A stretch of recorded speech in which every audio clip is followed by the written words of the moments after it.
The Gospel for the 14th Sunday after Pentecost, from the Gospel of Matthew, chapter 16. For the Son of Man is to come with his angels in the glory of his Father, and then he will repay everyone for what has been done. Truly I tell you, there are some standing here who will not taste death before they see the Son of Man coming in his kingdom. The early church expected and anticipated that Christ would return to earth in their lifetime. Christians have called this expectation the second coming. In the aftermath of the complete destruction of the Jerusalem temple by Roman armies in the late 1st century, the early followers of Christ found comfort in the promise of the glorious return of Jesus to earth. The last two verses of today's gospel reflect their belief and anticipation. But what about us? How do we respond to these verses 2,000 years later? I wonder if we hear the gospel for today as threatening or punitive, as if Jesus is saying, I'm coming back, so you'd better watch out. You'd better do it right, or I'm going to get you. This reaction reflects a God of vengeance, of punishment. Is that our dominant image of God, as someone who's aching to hurt us? Peter, in the verses just preceding this gospel for today, made a bold statement of belief in Jesus as the Messiah. And he got it right. But then he gets it wrong, over and over again. Jesus even calls Peter Satan at one point. If Jesus was all about judgment and punishment, Peter would not have been given the privilege and great responsibility of being the rock upon which Jesus would build the church. Would we entrust the fortunes of a new enterprise, company, or business to someone who demonstrates Peter's kind of immaturity, impulsiveness, and lack of consistent mental clarity? But Jesus is not talking about judgment. He's not threatening us or talking about imminent death and destruction for people whose faith is weak. He's not pointing a condemning finger at those who make big mistakes and who fail in life time and time again. Of course, 2,000 years of history has proven those early Christians wrong. In the sense of a bodily return of Jesus, Jesus didn't come back imminently in the way they and Christians since the 1st century expected him. But that doesn't mean Jesus was not true to his word. Like reward and punishment, our perception and our image of God needs to change. Our understanding of God's presence and return to us needs to deepen and grow. Perhaps rather than a dominant image of a vengeful God, what about a God who is about forgiveness, mercy, compassion, and faithful love? How would we experience the presence of such a God? At the beginning of this summer, I was worried that I would miss out on one thing I love to experience every summer, being on a sandy beach under the warm summer sun by the lapping waves. Despite all the wonderful traveling I'm doing, a beach was not in the picture.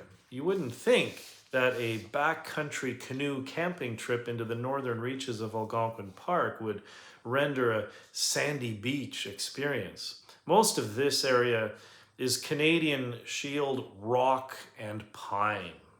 Along the portage routes and shoreline put-ins, you'd be lucky to find a narrow space at any campsite to dock your canoe and disembark. But to my happy surprise, the campsite I found with my friends on Cedar Lake last week had a beach, and a big one, including a gently sloping sandy bottom into the refreshing water. Uncommon and incredible by Algonquin Park standards, and all just for us. So on one afternoon when the sun was shining its brilliant warmth, I lied down on the soft white sand by the water, covered my face with my tilly, and just rested. I imagine being on a tropical island or resort in the Caribbean or some exotic place we Canadians like to escape during winter. But something was wrong with that vision. It didn't coincide with my experience of that moment. On that beach by Cedar Lake, I did not hear any human generated sounds. No jet skis, no people laughing, talking, no highway traffic in the distance, no airplanes roaring overhead, no jackhammers or construction noise nearby, no background music. Just absolute natural silence. I experienced reality in a much different way than I routinely do. If though at some level that moment was disquieting for me, I felt profoundly grateful for my summer beach experience. I felt thankful for the simple things in my life. I felt the joy of a divine gift and presence. God is in my life always. In the gospel, Jesus is not talking about a one-time, only if you get it right condition for the coming of Jesus. He's not talking about the judging of inappropriate or mistaken behavior. He's talking about the forever coming of Christ, the eternal coming of Christ, now and now and now. Christ is always coming. God is always present. It's we who are not. Jesus tells us to be awake, to be fully conscious and present to every moment we experience. It's the key to all spirituality because we usually are not present. Most of us just repeat the same routines every day, and we're upset if there are any interruptions to our patterns. Yet for those who want to save their life will lose it, and those who do will find it.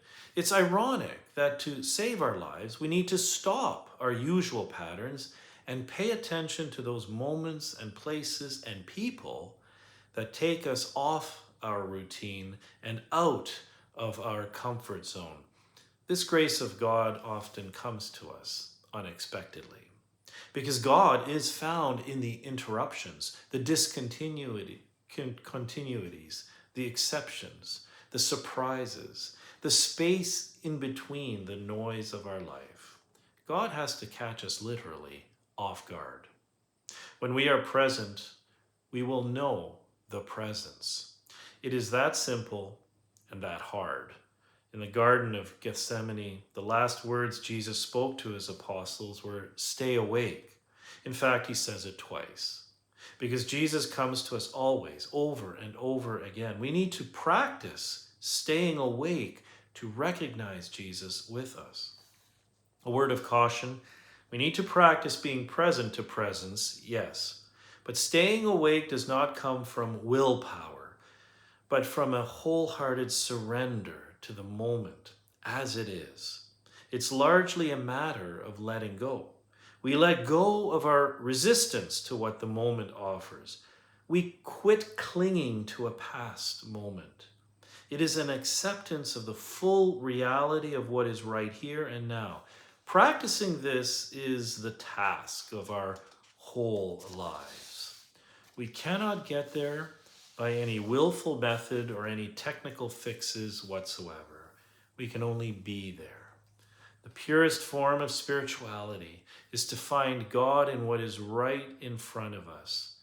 The ability to accept what the 17th century French Jesuit Jean-Pierre de Caussade called the sacrament of the present moment. Let's practice, shall we?